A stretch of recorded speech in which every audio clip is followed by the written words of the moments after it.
December 14ರಂದು ದೆಹಲಿಯಲ್ಲಿ vote ಚೋರಿ ಕೂಗು ಮೊಳಗಲಿದೆ. ಕೇಂದ್ರ ಸರ್ಕಾರ ಹಾಗೂ ಚುನಾವಣಾ ಆಯೋಗದ ವಿರುದ್ಧ ವೋಟ್ ಚೋರಿ ಆರೋಪ ಹಿನ್ನೆಲೆಯಲ್ಲಿ ಡಿಸೆಂಬರ್ 14ರಂದು ದೆಹಲಿಯಲ್ಲಿ ಕಾಂಗ್ರೆಸ್ ಬೃಹತ್ ಸಮಾವೇಶ ಆಯೋಜಿಸಿದ್ದು ಕೆಪಿಸಿಸಿ ಅಧ್ಯಕ್ಷ ಡಿಕೆ ಶಿವಕುಮಾರ್ ಎಲ್ಲ ನಾಯಕರಿಗೆ ಭಾಗವಹಿಸಲು ಕರೆ ಕೊಟ್ಟಿದ್ದಾರೆ. ಸಿಎಂ ಡಿಸಿಎಂ ಡಿಕೆ ಶಿವಕುಮಾರ್ ಹಾಗೂ ರಾಜ್ಯದ ಸಚಿವರು ಈ ಪ್ರತಿಭಟನೆಯಲ್ಲಿ ಭಾಗಿಯಾಗಲಿದ್ದಾರೆ. ಸುಮಾರು 15,000 ಕಾಂಗ್ರೆಸ್ ಕಾರ್ಯಕರ್ತರನ್ನ ದೆಹಲಿಗೆ ಕರೆಕೊಂಡು ಹೋಗೋದಕ್ಕೆ ಡಿಕೆ ಶಿವಕುಮಾರ್ ಸೂಚನೆ ಕೊಟ್ಟಿದ್ದು, ಇದು ಕರ್ನಾಟಕ ಕಾಂಗ್ರೆಸ್ನ ಶಕ್ತಿ ಪ್ರದರ್ಶನಕ್ಕೆ ಒಂದು ರೀತಿ ವೇದಿಕೆಯಾಗಲಿದೆ.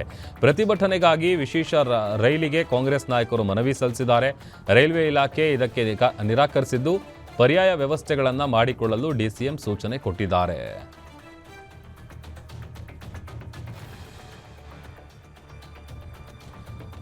ಡಿಸೆಂಬರ್ 14ಕ್ಕೆ ವೋಟ್ ಚೋರಿ ಕಹಳೆ ಮೊಳಗಲಿದೆ. ಕರ್ನಾಟಕದಿಂದಲೇ 15,000 ಕಾಂಗ್ರೆಸ್ ಕಾರ್ಯಕರ್ತರನ್ನ ಕರ್ಕೊಂಡು ಹೋಗೋದಕ್ಕೆ ಪ್ಲಾನ್ ಮಾಡಿದ್ದಾರೆ.